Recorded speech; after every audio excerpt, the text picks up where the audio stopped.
Israeli সেটেলারদের ক্রমবর্ধমান অভিবাসন নিয়ে উদ্বেগ বেড়েছে দ্বীপরাষ্ট্র সাইপ্রাসে। দেশটির কৌশলগত এলাকায় জমিজমা কিনে বসতি স্থাপন করায় সাইপ্রিয়ট নাগরিকদের মধ্যে উৎকণ্ঠা দেখা দিয়েছে।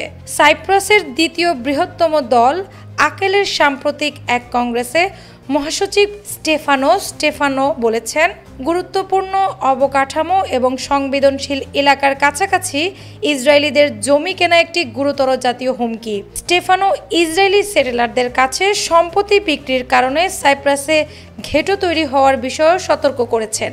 বসতি স্থাপনের কৌশলের অংশ হিসেবে ইহুদিবাদী স্কুল এবং সিনাখকে সম্প্রসারণ করা হচ্ছে বলে উল্লেখ করেন তিনি। ইসরায়েলি ক্রেতাদের আগমন অধিকৃত ফিলিস্তিনি অঞ্চলে দেখার নমুনার প্রতিফলন ঘটাচ্ছে সতর্ক করে আকেলের মহাসচিব বলেন, তারা আমাদের কাছ থেকে দেশ কেড়ে নিচ্ছে। স্টেফানো ইহুদি সেটেলারদের এভাবে জমি ক্রয়কে একটি বিস্তৃত পরিকল্পনার অংশ হিসেবে বর্ণনা করেছেন, যা বসতি স্থাপন, ধর্মীয় প্রতিষ্ঠান স্থাপন এবং ইসরায়েলি অর্থনৈতিক নিয়ন্ত্রণ বৃদ্ধির দিকে পরিচালিত করতে পারে।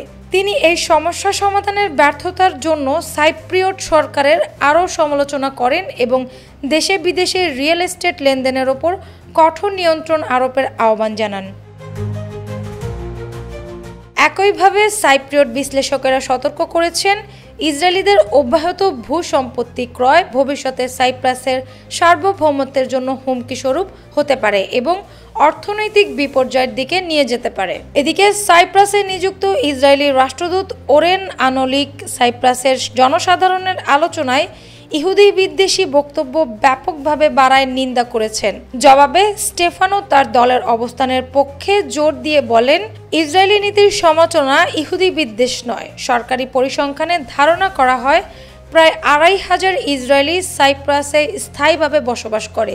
তবে কিছু বিশেষজ্ঞ বিশ্বাস করেন, ইউরোপীয় পাসপোর্ট ব্যবহার করে প্রবেশের কারণে প্রকৃত সংখ্যা ১২,০০০ থেকে ১৫,০০০-এর মধ্যে হতে পারে।